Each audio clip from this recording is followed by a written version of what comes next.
Ya comenzamos a desandar la segunda hora en el programa del profe Morales y esta es la hora de Venezuela. Esta es la hora de Noel Alejandro Leal, con quien siempre estoy de acuerdo en todo, pero ahora yo veo cosas que él no se ha dado cuenta todavía.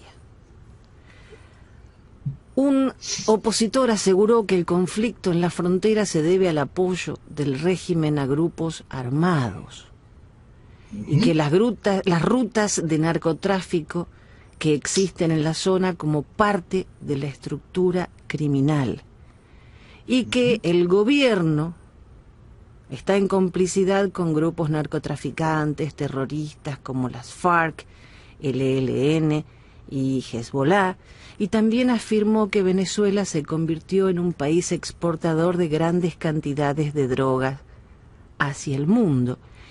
Y también reiteró, y esto es algo que nunca se me hubiera ocurrido, que el pueblo venezolano sufre las consecuencias de una minoría criminal.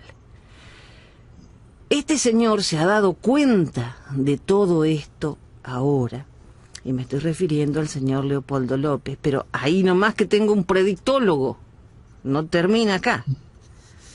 Otro caballero aseguró este viernes 9 de abril, día en que estamos grabando, que si existe un cambio político que genere la salida del poder de Nicolás Maduro, el 99.9% de los migrantes venezolanos regresarán al país. Esto lo dijo el predictólogo Julio Borges. ¿Ves que hay esperanzas, Noel?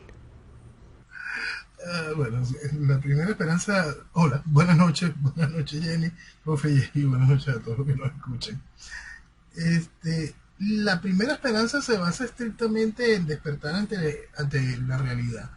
Esa descripción del problema que hace Leopoldo López no es nueva, no es absolutamente nueva, es una realidad vieja. Lo gracioso es que ese mismo análisis, en este caso vinculado estrictamente hacia el área del narcotráfico, también lo van a solucionar con las elecciones limpias y transparentes, porque los narcos entonces van a dejar que eso pase. Y en cuanto a su ex compañero de partido, fundador en conjuntos de Primero Justicia, y Julio Borges, mira, por supuesto que va a haber al momento en que exista la oportunidad de un verdadero cambio en la estructura del país, en la dirigencia del país, en quien ejerce el poder, por supuesto va a haber un inmenso retorno de venezolanos. Decir que el 99% de los venezolanos va a regresar es una soberana estupidez. Hablando del narcotráfico, pero antes de eso, estabas hablando de elecciones libres y transparentes. ¿Transparentes como la lista Tascón? Y otra pregunta, si parece una pregunta ridícula, no soy venezolana y hay cosas que a veces no las conozco bien. O sea, hay muchas cosas que no conozco bien. ¿La lista Tascón y el padrón Maizanta es todo lo mismo? Bueno, vamos a colocarlo, y esto es bueno traerlo para que la gente pueda entender cómo se ha banalizado esa realidad, y tenemos hoy. La lista Tascón fue el inicio de lo que fue toda la estructura Maizanta. La estructura Maizanta era algo más complejo porque incluía todo un esquema electoral adicional, no solo la persecución política de las personas que habían votado en contra del chavismo. La lista Tascón, que es la base, la data del programa Maizanta, sale de los datos que se obtuvieron a través de las distintas recolecciones de firmas que se hicieron para el referéndum revocatorio. El referéndum revocatorio, y esto es bien, fíjate que vamos a abrir el espacio. El referéndum revocatorio se ejecuta en agosto del 2004, si mal no recuerdo el mes. Fue en el 2004, ¿ok? Pero la primera etapa de recolección de firmas venía siendo por enero-febrero del 2003. Aquí se hicieron múltiples recolecciones de firmas, cada vez para ir generando una data en la cual se incluía a la persona, su dirección de voto, correo electrónico, teléfonos, todas las cosas posibles toda la información necesaria para identificar a una persona y su vocación, su dirección política, pues. Entonces, en diversas ocasiones el gobierno iba inventando leyes sobre la marcha o requisitos sobre la marcha con respecto a eso, hasta que se llegó al hecho de que la gente tenía que firmar de puño y letra cada uno de los datos que arrojaba. No era ni siquiera que podía tomarte los datos una tercera persona, no. Para más, la estructura que organizó en aquel momento la recolección de firmas, que era una organización civil de nombre Súmate, esta llegó al extremo de digitalizar toda esa data. Pues toda esa data se digitalizó, hasta se escaneó cada una de las firmas de cada una de las personas que participaron.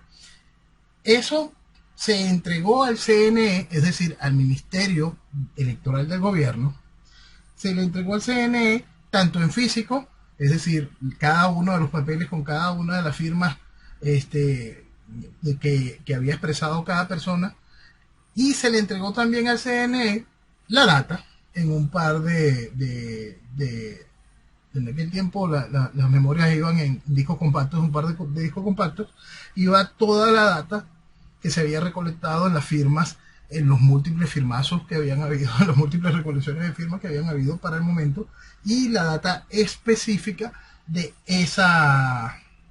la que blindaba, según ellos, el proceso electoral. Esto es bien importante que se deje claro que se entregaron para aquel momento un poco menos de 3.600.000 y tantas mil firmas, 640 y tantas mil firmas, fue lo que se entregó para aquel entonces. Quiero hacer un punto allí, porque yo en aquel momento me gané una apuesta.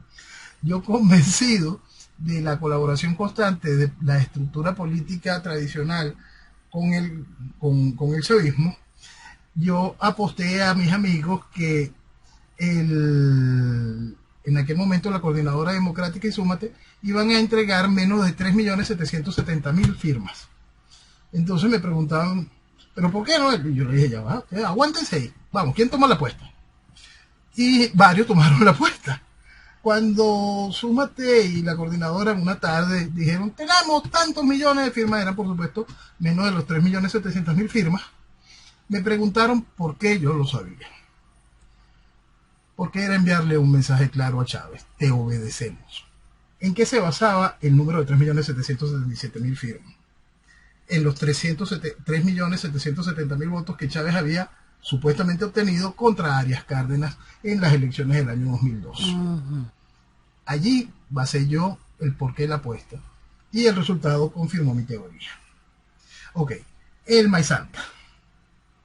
Ya para los distintos procesos electorales, el Maizanta, esa lista Tascón, evoluciona. Y va evolucionando con algo más que las firmas. Va evolucionando con lo que se sospecha es la data que se obtiene a través del proceso electoral en sí. Ya vamos al hecho mismo del revocatorio. El revocatorio del año 2004 es la primera oportunidad donde el proceso electoral venezolano se convierte desde el principio a fin en un proceso automatizado. Entonces, cuando la gente votaba, ya lo hacía de manera directa en las maquinitas aquellas de lotería que hemos hablado en más de una vez, que instaló Smartmatic. Entonces, en esa maquinita de lotería la gente empezó a votar. Esas maquinitas, hemos hablado más de una vez, que tienen diversas características, entre ellas la bidireccionalidad de la comunicación y las múltiples plataformas de comunicación en sí. Más allá de solo el pendrive o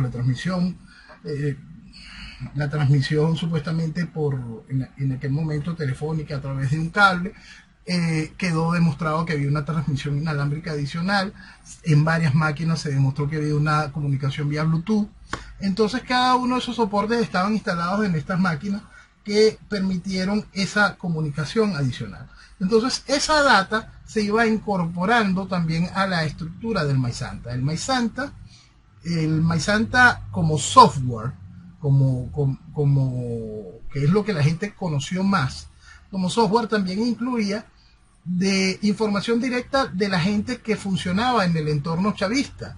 Es decir, si estaban inscritos en algún tipo de programa social, cuál programa social, qué era lo que recibían y por qué lo recibían, si era a través de un hijo, si era a través de una persona mayor, qué vía lo sustentaba, si la persona estaba vinculada directamente a trabajo con el gobierno, si la persona estaba en un nivel de gobierno de personal de confianza, y por supuesto estaba identificado en rojo o en azul, rojo a los que estaban vinculados de manera directa con el chavismo, y en azul para los que se consideraba un mundo opositor. Es bien interesante que cuando se analizaba la data del Maizanta había mucho más azul que rojo, pero aún así el rojo ganaba las elecciones. Entonces, el Maizanta fue utilizado no solo para ese estudio por zonas del efecto electoral en sí, sino fue utilizado directamente por órdenes de Chávez, y en este caso administrado por el líder opositor Ismael Maizanta García. Líder opositor, recordemos que Maizanta García era un hombre que se escañitaba gritando viva Chávez y todos los logros que Chávez había tenido mientras destruía el país. De repente se vuelve opositor, llega a la dirección del partido Primero Justicia, precisamente el partido de Leopoldo López, y que fundaron Leopoldo López y Julio Borges. Pero ya él llega en el momento en que Leopoldo ya se había ido y Capriles está ocupando su espacio para ser posterior candidato presidencial. Ismael García después pasó a ser directivo de Acción Democrática, y después, bueno, primero se vino con un partido. Esto es otro dato interesante. El primer partido que toma Ismael García, que funda dentro del chavismo, Ismael García llega al entorno chavista a través del movimiento socialismo, el MAS, Movimiento al Socialismo. Nótese que es el mismo nombre del partido de Evo Morales, Movimiento Socialismo. Cuando el MAS se divide, y un grupo del MAS se va directamente a la oposición, él se queda con el chavismo y forma un partido que nace de uno de los lemas del movimiento al socialismo, del MAS. El nombre, ese lema decía: sí podemos, somos más. Entonces él forma el partido Podemos. Es decir, tomemos el nombre del partido Podemos de España para poder también ir dándole continuidad a ese hilo rojo socialista. Ok, Ismael García llega después con su partido Podemos a la oposición, donde es recibido con muchos vítores y aplausos. Ismael García lo lanzan a diputado, lo lanzan a alcalde de Caracas, lo lanzan de toda clase de cosas, y por supuesto llega a la dirección de Primero Justicia, después llega a la dirección de Acción Democrática, y después, por obra y gracia, el año pasado, en el 2019, cuando la entrega de la ayuda humanitaria, uno lo vio vinculado por órdenes directas, por designación directa del guiado de Guaidó, como uno de los encargados de la ayuda humanitaria en Bogotá, en Cúcuta. Bueno, él fue el operador de este aparato. ¿Qué tiene que ver y por qué es tan resaltante esto? Este aparato, ese software, fue utilizado como una herramienta que el país ha banalizado. Simplemente el país lo tomó como chiste. Y lo que es ese software es el primer apartheid informático de la historia. ¿Y qué es el apartheid? El apartheid es un crimen de lesa humanidad. ¿Se entiende? Crimen de lesa humanidad. El primer apartheid informático de la historia lo vivió Venezuela a cortesía del chavismo, por orden directa de Hugo Chávez, con información facilitada por una estructura de oposición que estaba de verdad necesitada en decirle al chavismo cuántos somos y hasta quiénes éramos. Y cada una de esa información fue bien usada en esa estructura que causó el inicio fuerte de la diáspora en su momento, estructura que ayudó a la destrucción de cuanta empresa había en el país, sobre todo las empresas del Estado, porque el cerebro, la materia gris, lo que hace que funcione una empresa que por una u otra razón estaba vinculada al Estado, bien sea PDVSA, bien sea empresa de papelería, bien sea cualquier cosa de la que el Estado tenía propiedad, por supuesto fueron perseguidos, fueron expulsados de esas empresas. Este tipo de personas que participó en nombre de la oposición y dejó allí toda su data, fue perseguida. Mucho de eso se generó en diáspora, y tuvimos este efecto donde teníamos ingenieros, teníamos toda clase de ingenieros, toda clase de profesionales que habían sido expulsados de estas empresas, de repente trabajando de taxistas o cualquier cosa en cualquier lugar del mundo porque se tuvieron que huir, ¿no? Y en ese mismo proceso, gente vio su vida disminuirse en todos los sentidos, sentían la persecución constante más allá de la persecución laboral, esto iba alterando su entorno familiar y tuvieron que cambiar de ciudades, cambiar a los hijos de los colegios, esto generó procesos depresivos que en muchos casos abrieron la epidemia de suicidios que hoy vivimos todavía por cortesía del socialismo, y lo cual tiene sus etapas donde sube una y otra vez. Entonces, este asunto de la lista Tascón y el Maíz Santa es apartheid, es un crimen de lesa humanidad ordenado por Hugo Chávez. Y eso se ha analizado todos estos años. Y hoy ante esta realidad, ya 16 años, 17 años 16, 15 años de la puesta en práctica de una herramienta como el Maíz Santa, muchos venezolanos la han olvidado, la han analizado y por supuesto la estructura de oposición la silencia y no quiere recordarla. No, discúlpame, esto fue totalmente anunciado. En Aló Presidente, el 17 de octubre de 2003, Chávez dijo: los que firmen contra Chávez estarán firmando contra la patria y contra el futuro. Y agregó: quien firme a favor del referendo revocatorio quedará registrado para la historia, porque va a tener que poner nombre, apellido, firma, número de cédula y huella digital. Fue totalmente anunciado. Así fue. Tú sabes que hay una cosa bien, hay un dato bien interesante. Chávez hace todos sus anuncios ahora para que tengamos todo este espacio, un detallito dentro de toda esa cochinada. Dentro de toda esa cochinada hubo un momento que, de acuerdo a las reglas que había establecido el chavismo fue modificando las reglas para ganar un espacio de tiempo para ir colocando la estructura de emisiones y cada una de estas cosas para poder validar después la mentira del robo, del fraude electoral. Hubo un momento donde, en base a todos los requisitos, que ya eran una barbaridad, colocadas por el chavismo, se entregaron todas las firmas suficientes, todas las firmas más que suficientes para activar los mecanismos del referéndum revocatorio. Uh-huh.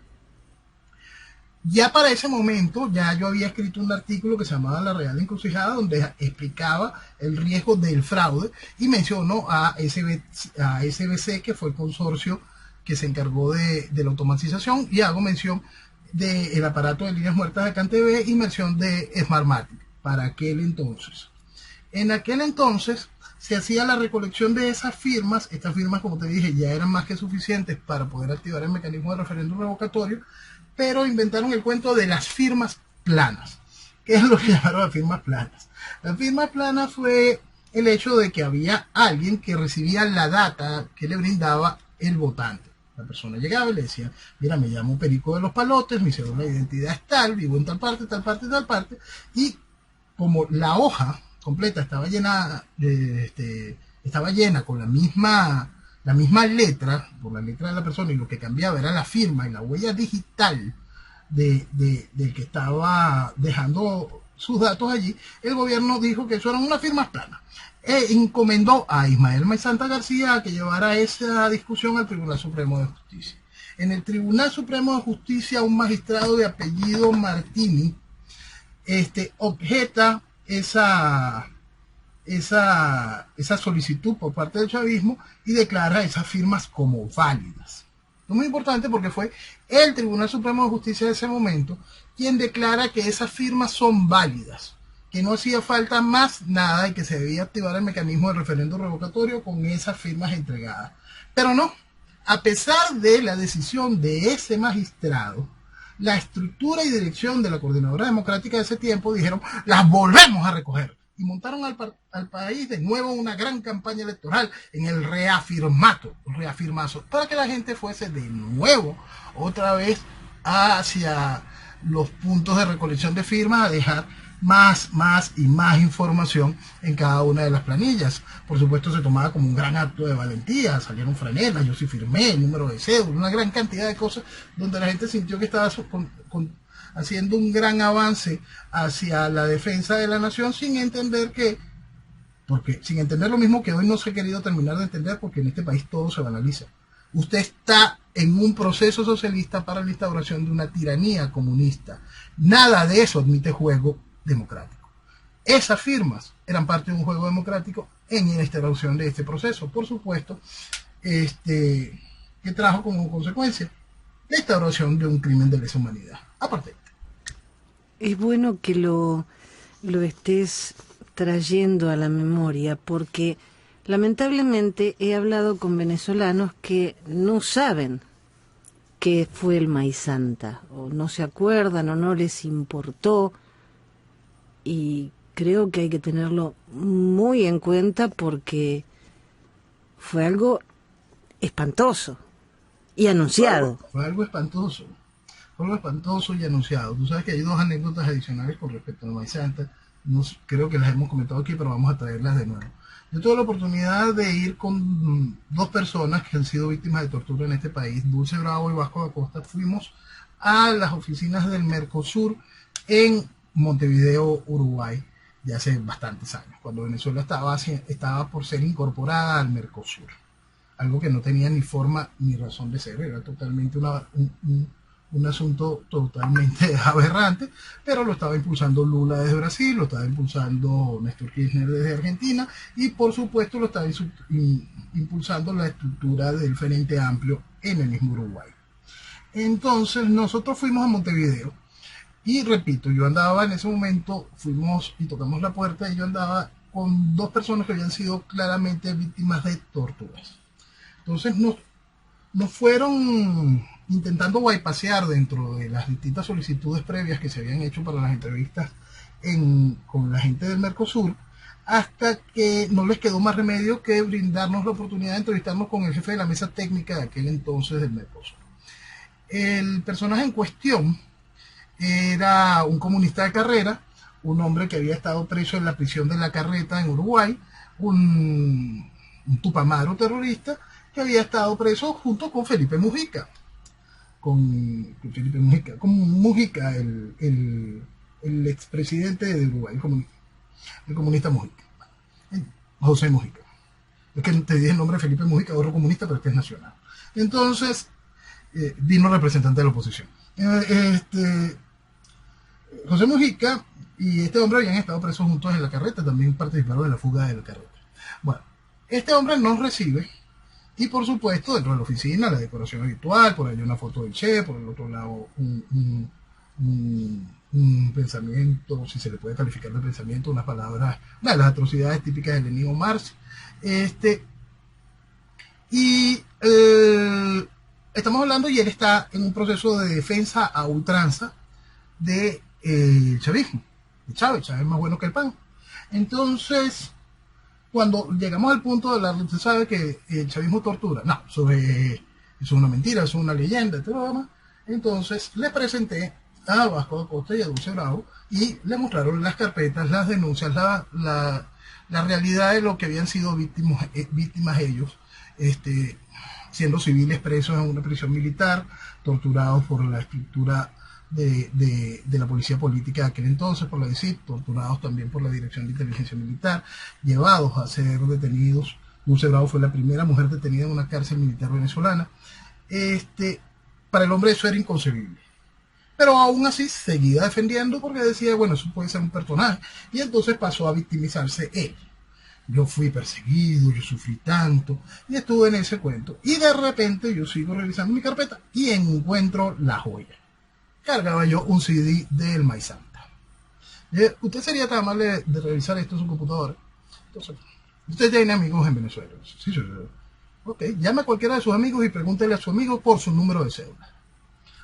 El tipo no podía creer lo que estaba viendo, pero llama a un amigo en Venezuela, le pide su número de cédula, lo mete la data en el computador, ve que es el nombre del amigo, la cédula, y dice por quién votó. Dice que es azulito. Llama a otro amigo y dice que es rojito. Llama a otro amigo más y dice que es rojito. Y a medida de que llamó a 4 amigos y los 4 los encontró registrados ahí y vio toda la data, vio su cédula, vio dónde vivían, dónde votaban, vio uno de ellos recibía beneficios sociales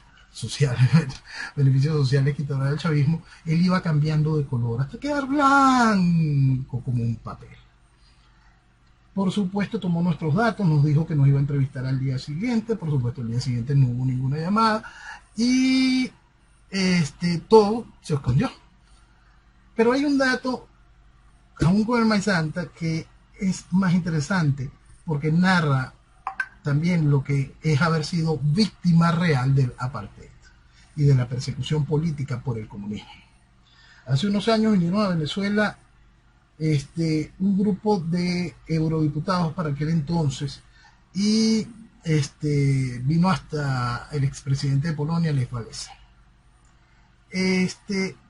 Pero en uno de esos eurodiputados estaba el primer ministro del Interior de la República Checa después de la disolución de Checoslovaquia. Un hombre que había sido ministro del Interior del gran Václav Havel. Tuve la oportunidad de conversar con él un rato y llevarlo a una oficina que yo tenía y mostrarle el Maizanta en funciones. Cuando él lo vio, y en el poco entendimiento del idioma, tenemos un traductor de inglés por el medio para que después le volviera a hacer una traducción a él al checo, que es un idioma bien complicado. Creo que había otro más que le hablaba al traductor a un italiano. Era de verdad una cosa bien complicada. Pero cuando se le explica y él puede ver un par de números de cédula y ve la información y se le va explicando la información, él nada más dijo una sola palabra: apartheid. No hacía falta más. No hacía falta más. Por supuesto, todo eso fue banalizado por la estructura política de nuestro país. Una y otra vez. Fue banalizado y la gente la tomó a juego y a chanza. La realidad es que eso que estábamos viendo allí, que vivimos allí, de lo que fuimos víctimas todos estos años, y somos víctimas aún porque eso quedó, tal como lo decía el criminal Chávez, registrado, y como las distintas recolecciones de firmas han ido siendo también aportes para esa estructura que ya no es pública y ya no viene en CD, ahora son esquemas exclusivos en línea a través de códigos cifrados para poder acceder, van dejando ese mismo hecho. Aparte, crimen de lesa humanidad. Estamos hablando del año 2004. Surge otra nueva esperanza de la mano de NELA, Nueva Alianza para Elecciones Libres. Lo que más... Pero ¿sabes qué es lo que me da más dolor de estómago? Que James Story avala esto. Porque es un intento de empezar de nuevo con una organización que dará más voz y voto a personas ajenas a los partidos principales. Pero vamos a 2 puntos con respecto a eso. La voz, pero vamos primero con la evolución. La oposición se reúne frente a lo que ellos habían alimentado, que era Chávez, y entonces Acción Democrática deja a ese ser repugnante, Alfaro. Copey deja a la Miss, a Irene a un lado, y por fin, después de que habían hecho una campaña contra Salas Romer en vez de contra Chávez, deciden apoyar a Salas Romer. Por supuesto, con ese peso era imposible que Salas Romer le pudiese ganar a Chávez después de que le habían asfaltado toda la cama a Chávez, todo el camino, pues hicieron la cama a Chávez para que fuese feliz y pudiese ganar aquella elección. Repetimos, una elección que gana Chávez 15 años después de la elección de Jaime Lucinchi. Lucinchi gana con más votos que Chávez 15 años antes, con un padrón electoral mucho menor. Eso es siempre importante recordarlo, porque al país le dijeron que Chávez había ganado con el 80% de la población. En ese momento ya hay una fusión clara de lo que era la oposición venezolana contra el chavismo. Entonces, después llega el momento de las elecciones del año 2000, después de que se hizo la reforma de la Constitución, y allí la oposición presenta como candidato contra Chávez al compadre de Chávez, también comandante del 4 de febrero de 1992. La oposición presenta a través de una estructura que llamó el Partido Unión a este personaje que es avalado por toda la estructura de oposición.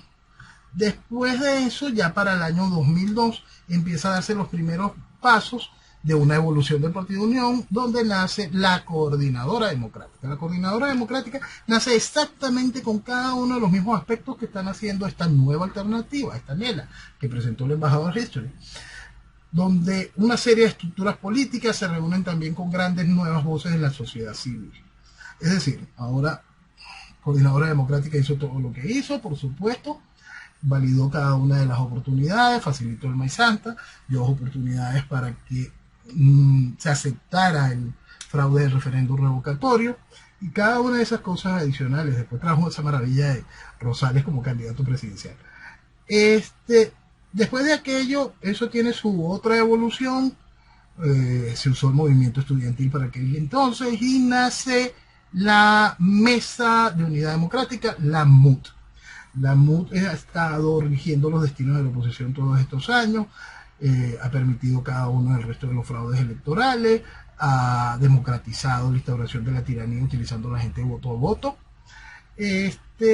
La MUD tiene una serie de transformaciones adicionales en estos últimos años, hacia Frente Amplio, después al Comando Unificado Logístico, bueno, derivaba en una palabra que se convirtió en un chiste común para muchos, y ahora nace NELA. Y viene con esta misma promesa que arrancó la Coordinadora Democrática, estas nuevas voces, más allá de las estructuras partidistas.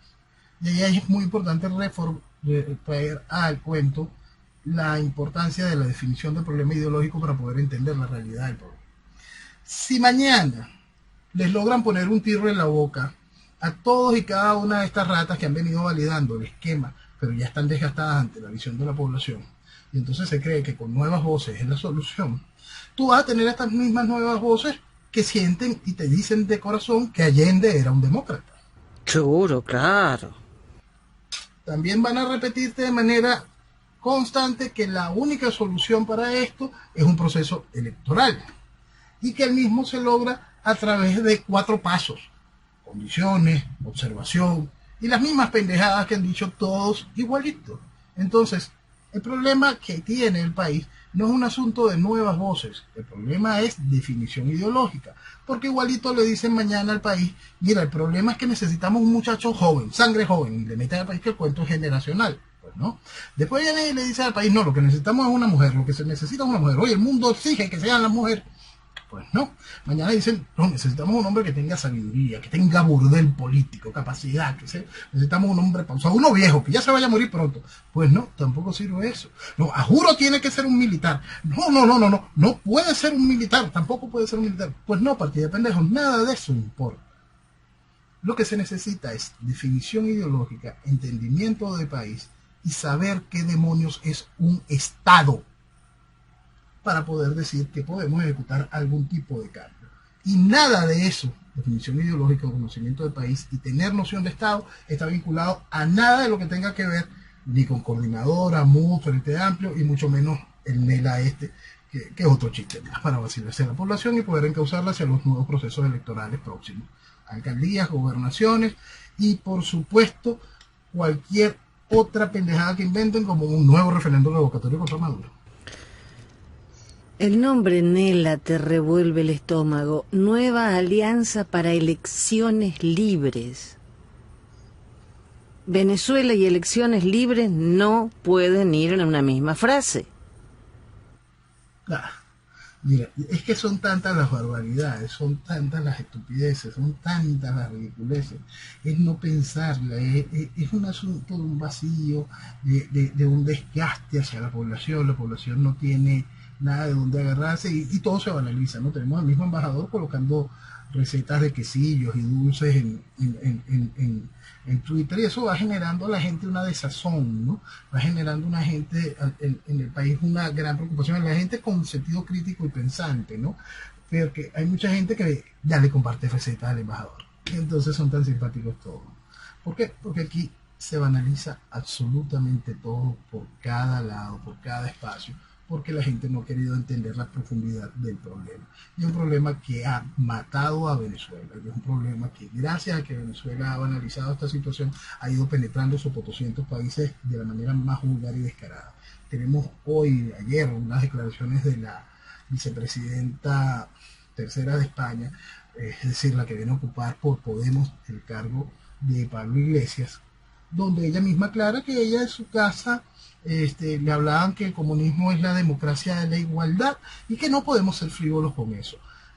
Más de 100 millones de muertos confirman sin ninguna frivolidad lo que es el comunismo. Entonces, como se ha banalizado tanto estas realidades una y otra vez, se atreven a decir cosas como esta y han facilitado la oportunidad de llegar al poder porque no se ha atendido en serio el problema de Venezuela. Y esta señora que la dice... raíz del problema hoy, perdona Jenny, la raíz del problema hoy se llama socialismo en Venezuela, dentro del marco de este proceso neocomunista fundamentalista. Y eso es lo que vivimos. Pues. Si nos tomamos un momentico en serio esa realidad, quizá podamos avanzar a identificar ese mal en cada uno de los países. ¿Bien? Te decía que la señora esta española, ¿qué puede decir entonces del rescate público de la aerolínea que desató una gran polémica en España, esta aerolínea ligada al régimen de Maduro? 63 millones de dólares para reflotar una compañía de 4 aviones. Mira, ¿qué va? Claro que es igualdad, ¿vale? Por favor, Jenny. Claro que es igualdad en nombre del socialismo, la unión de los pueblos, la oportunidad del desarrollo laboral de un país que tiene una necesidad frente a un bloqueo criminal. Por favor, claro que es una igualdad, claro que es un desarrollo para el proceso y el sostenimiento de la voluntad de los pueblos. Increíble esto, gastar ese dinero para reflotar una línea chavista. Bueno. Eso es un gran negocio que es viejo y si se investiga bien a fondo de dónde serán, quiénes serán los dueños, ahí saltará Zapatero, saltará Moratino y te darás cuenta de que hay más españoles involucrados de lo que la gente cree. España debería poner su propio ojo en eso, no solo el chavismo por el chavismo, es el chavismo en todos los sentidos, es el socialismo. Exactamente. Y ahora el guiado está feliz porque el Tesoro de Estados Unidos aprobaría una licencia para cubrir el acceso al sistema COVAX, para comprar las vacunas. Sí. Las mismas vacunas que no se pueden poner a los empleados de la salud, a los en el hospital ese que se prohibió, que se suspendió la vacunación en el Hospital Vargas. Esas mismas vacunas. Pero todavía no sabemos cuáles eran las vacunas en el Hospital Vargas, porque hay varias cosas, tú sabes que todo en este país es un desastre, ¿no? Pero hay que entender, ya por fin la gente está entendiendo cómo fue el negocio del COVAX, ya ahora Maduro puede hablar de manera directa por el COVAX, ya el trabajo que le hizo el guiado fue necesario, Maduro objeta las vacunas de AstraZeneca, y entonces por supuesto el COVAX se entenderá con Maduro y mandará primero las vacunas de Pfizer, de Moderna y hasta las de Johnson cuando estén listas, antes de la de AstraZeneca, que también llegarán porque es parte del acuerdo del COVAX. Mientras tanto se consigue este retraso técnico que da la posibilidad de que se avance en la fabricación nacional en Venezuela de la vacuna cubana. Claro. Entonces el venezolano común va a estar obligado a vacunarse, bien sea con Abdala, con la vacuna cubana, con la Sputnik o la nueva generación posterior a la Sputnik de la vacuna rusa, la cual, como sabemos, será comprada por el ente privado, por la representación privada del país a través de fe de cámaras.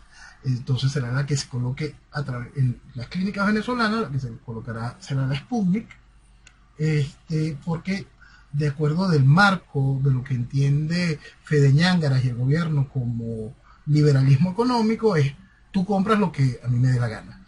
Entonces Fede Ñángaras tiene que comprar vacunas Sputnik. Y lo otro que recibiremos también es cualquiera de las dos versiones de las vacunas chinas a través de distintos donativos que va haciendo China, también para poner su cuota de colaboración con el proceso revolucionario. El resto será las de COVAX. Y este alcalde Luis Adrián Duque, alcalde del municipio de Sucre en Yaracuy, que puso carteles en las casas de las personas positivas o posibles portadores de COVID-19. Sin problema. Segregación, apartheid, La revolución es una sola. Pero a pesar de todo esto, para el 19 de abril, la marcha de las antorchas por el grito de independencia. Todo aquí se analiza. Nuestra historia patria ha sido parte igual como la bandera utilizada como un coleto, pues aquí se ha llevado a puestos de lo que fueron los padres de la patria a un bandolero como Zamora. Aquí se ha ultrajado el nombre de Bolívar de las mil y una maneras. Ahorita otra vez se está ensuciando el nombre del Libertador con el Congreso Bicentenario que tiene el chavismo montado, que es parte de perfilar la idea de esta unión de repúblicas socialistas suramericanas. Entonces, no hay nada de lo que esta gente no haya hecho en pro de la destrucción de la historia de Venezuela. El chavismo destruyó nuestro pasado, ensució nuestro pasado, destruye nuestro presente y endeuda y mancilla y endeuda nuestro futuro, pues mancilló nuestro pasado.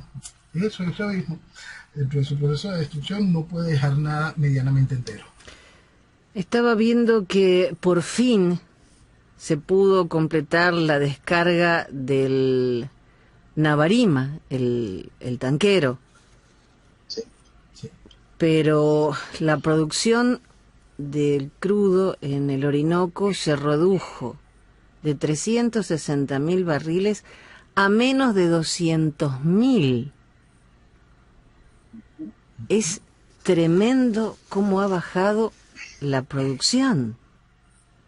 Sí, un país que tiene un potencial de producción fácil de 6 millones de barriles. Logro del Chávez, logro del socialismo. Menos de 200.000. Pues. Y en la refinería... Estamos perdiendo. ¿Perdona? No, te escucho. No, dime. Que en la refinería Puerto La Cruz están procesando 70.000 barriles diarios. Estamos hablando del país que cuenta con el segundo complejo refinador más grande del planeta. No hay nada que el chavismo no haya destruido en Venezuela. Piedra sobre piedra, y cada día va a ser peor porque logran ponerle más peso a esas piedras, ¿no? Eso es lo que va a quedar mientras el venezolano no se tome en serio la realidad. Noel, con el tema de Apure, que obviamente sigue, pero ahora Diosdado amenaza a los periodistas que cubran el enfrentamiento, que deben ser considerados enemigos. Hay una noticia sobre las pistas quienes administran las pistas del narcotráfico en Venezuela. ¿Nos podés contar un poquito esto? Bueno, viene más o menos de la mano de lo mismo que hablábamos la semana pasada cuando estábamos intentando identificar el problema dentro del cartel. ¿Qué administran las pistas? Las pistas, una parte, lo que fue el principio del negocio con el ELN, otra parte directamente la FARC de Iván Márquez, otra parte la disidencia de la disidencia, que es la que echó a perder ahorita el negocio y por esto se toman estas decisiones que buscan un fin. Vamos a ponerle a ese fin el nombre. El nombre es la segunda Marquetalia, es decir, una zona donde poder ejercer soberanía. Esta segunda, y el otro aporte dentro del control de las pistas lo ejerce de manera directa los carteles mexicanos. Entonces, todos en coordinación con la estructura del chavismo. Si le quiere colocar el nombre de Cartel del Sol, póngaselo, pero es lo mismo. Pues. Eso es lo que manejan las pistas del narcotráfico en Venezuela. Es algo que, como habíamos dicho, es el mismo reflejo de lo que es el conflicto dentro del cartel. Es como poner de acuerdo a cada una de estas cosas lo que no debió haber existido en su momento, que es la disidencia de la disidencia, porque viene a enturbiar el negocio del cartel y las otras facciones reclaman su espacio, pues. Y por supuesto se toma esto como la oportunidad del desarrollo de esta zona para entregarle soberanía, donde la guerrilla pretende ejercer soberanía de manera directa. Entonces, si yo quiero ir con una carga y aterrizar allí, tengo que pagar unos $300.000 para 500 kilos de coca. Sí, ellos tienen su tarifa, ellos están muy organizados. ellos tienen su tarifa, control de radares, puedes aterrizar en esta pista aunque tú no seas el dueño de ella, eso te cuesta tanto, puedes dejar un porcentaje, pues me imagino que deben aceptar tarjetas de crédito, transferencias. Sí, no, en eso no hay problema. ¿Cómo será el problema en Apure que hasta la oficina del Alta Comisionado de la ONU para Derechos Humanos manifestó su preocupación? Es que es imposible no estar preocupado con lo que sucede, porque ella tiene que meter la coba, ¿no? Porque es un nuevo grupo de desplazados que, por supuesto, requieren la atención por parte del Estado colombiano, pues esto es un punto bien importante que la gente entienda. De acuerdo al gobierno, esta gente está sufriendo por la guerrilla colombiana, pero esta gente huye hacia Colombia. Es importante que la gente entienda para que pueda hacerse más o menos el dibujito de su cabeza de qué están huyendo el venezolano. El venezolano está huyendo de lo que se ha convertido en los sicarios al servicio de la guerrilla, es decir, la FAE y el Ejército de Venezuela. Entonces, por supuesto, estos venezolanos que huyen llegan a Colombia, y Colombia tiene que expresar su preocupación por ellos ante la Comisión de Derechos Humanos. La Comisión de Derechos Humanos tiene de alguna manera que decir, oye, sí, esto nos preocupa. Todo este tipo de situaciones va en algo que hemos ido comentando más de una vez. Dentro de todo este cáncer, cuando el venezolano no logra entender lo que vale Venezuela, es importante que se entienda que todo esto forma parte del proceso de ir fragmentando a Venezuela. Dejar que Venezuela no pueda continuar siendo esta unidad territorial, no sea más un país, y dividirla en pedacitos.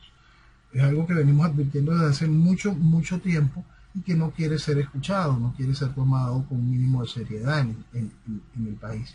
Y es muy importante que se entienda más allá del país, que estos mismos procesos de fraccionamiento, unos con tendencias históricas siempre inútiles, como el que se ve en Cataluña, otros con tendencias, ¿cómo que llaman esto?, de principios indigenistas, como los que busca el Pachacutit, o los mapuches, o los distintos movimientos en cada uno de los países latinoamericanos. Cada una de estas realidades van engranadas dentro de ese mismo esquema del proceso revolucionario. Destrucción de todo, individuo, familia, nación. La vicepresidenta de Colombia, María Lucía Ramírez, este viernes dijo: en Venezuela no entró el narcotráfico por la espalda. Lamentablemente entró porque deliberadamente el régimen de Chávez y ahora Maduro han tenido complacencia y complicidad con el narcotráfico porque hacen parte de esta actividad ilícita. Lo que está sucediendo hoy por hoy es la apuesta que han hecho Maduro, Diosdado Cabello y toda su banda a favor de Márquez, Santrich y la narcotalia. Estamos viviendo una guerra de mafiosos, tal como dijo el presidente Duque.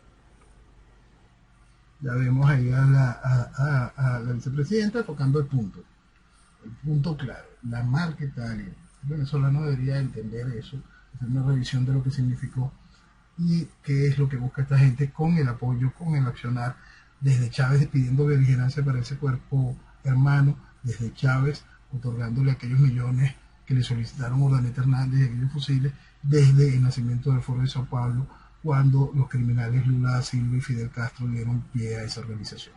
El comisionado de la Secretaría General de la OEA para la crisis de migrantes y refugiados venezolanos, don David Smolansky, pide ahora, la comunidad internacional debe empezar a contemplar con más seriedad activar mecanismos de intervención.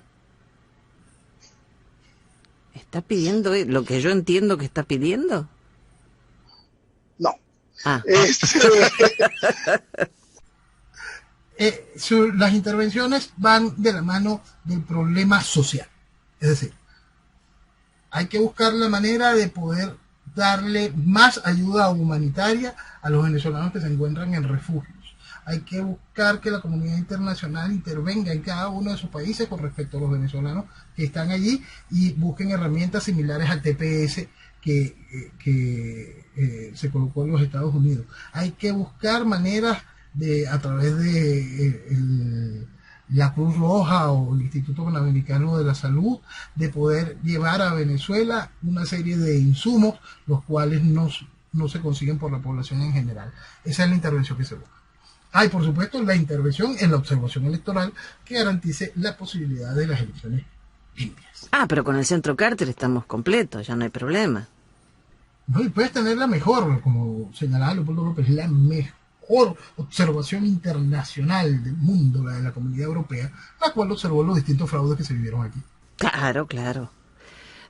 ¿Por qué las relaciones entre Venezuela y China ya no están tan bien? Están muy bien, Jenny. Están en el turno, lo que pasa es que estamos ahorita en el turno Irán. Y de acuerdo a las distintas, ¿te acuerdas que nosotros hemos ido hablando de que esto es un asunto de turno, ¿no? Un ratico con los rusos, un ratico con el otro. Ahorita es el turno de Irán. Es muy importante esto, y esto es muy importante dentro de la geopolítica para entender el momento en que se puedan desatar los celos, porque Irán poco a poco se va viendo cómo va a quedar mucho más adelante, pero poco a poco se va a ir viendo que es el brazo ejecutor de una acción de China. Entonces, los rusos van a preguntar, pero tú juegas 2 veces. Me toca. Entonces, eso va a estar bien interesante más adelante. Pero ahorita el turno de representación en el amigo favorito, el amigo secreto favorito de Venezuela, le toca a Irán por un rato más. Pero China es un actor extranjero con mucha participación en el arco minero, ¿no? En el arco minero y en todas clases de situaciones.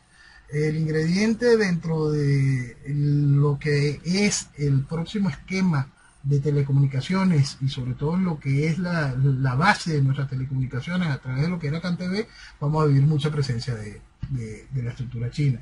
Por supuesto, la vemos también en la tecnología militar, sobre todo en el área de radares. La vemos, por supuesto, en el arco minero. La vemos dentro de la estructura petrolera. La vemos hasta en la típica pesca de arrastre que genera un increíble desastre ecológico en todos los países donde se ejecuta, pero no es ni siquiera pesca de arrastre en formato antiguo. Es una cosa que va hacia el fondo del mar, va reventando el área cercana a las costas. Lo que han hecho en los alrededores de distintos países de Asia, lo que han hecho allá abajo en Argentina, lo que hacen en nuestras costas, lo hicieron también en Ecuador. Sí. Estaba viendo que el dólar paralelo llegó a 2.241.000 bolívares. Sí. El bolívar no tiene ningún tipo de valor, ninguno, y la realidad del costo del dólar para el venezolano se va a hacer cada vez más cruel, pues, porque el venezolano sigue sin ingresos. ¿Qué pasa si Venezuela hace lo que debió haber hecho? El gobierno hace lo que debió haber hecho hace tiempo, que es ir a un proceso de indexación de salarios frente al proceso inflacionario.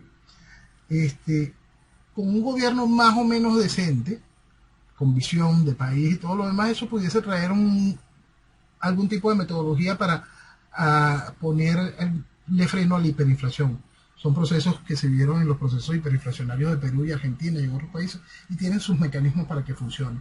Si Venezuela quiere ir a una indexación dentro del marco del proceso revolucionario, la guillotina es más sana. Y CanTV, ya con esto nos estamos yendo, aumentó simplemente el 26% sus servicios de internet de banda ancha. Sí, siguen siendo muy económicos. El precio es absolutamente ridículo, es la verdad. Lo que pasa es que el servicio simplemente es realmente malo. O inexistente. Estaba viendo que los precios, por ejemplo, el plan más costoso son $14. Sí. Pero es mucho para el salario. Mucho para el salario, eso es la verdad. Para el salario ningún venezolano puede tenerlo. Lo que pasa es que todo esto forma parte de la irrealidad de lo que estamos viviendo, Jenny. Esto es una cosa, aquí hay una gran fantasía de país, por eso tomarlo como puntuales, tanto en comida o en un servicio, o costos de un vehículo, cualquier cosa, todo eso es irreal. son imposibles, pero el país sigue andando como por inercia. Es un absurdo tras absurdo.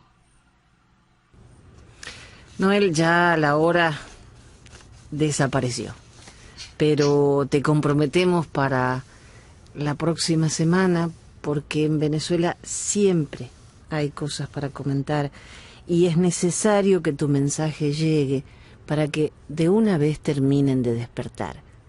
Muchas gracias por tu compromiso para estar con nosotros cada semana. Amén, gracias a ustedes y que viva Venezuela. Viva Venezuela. Buenas noches.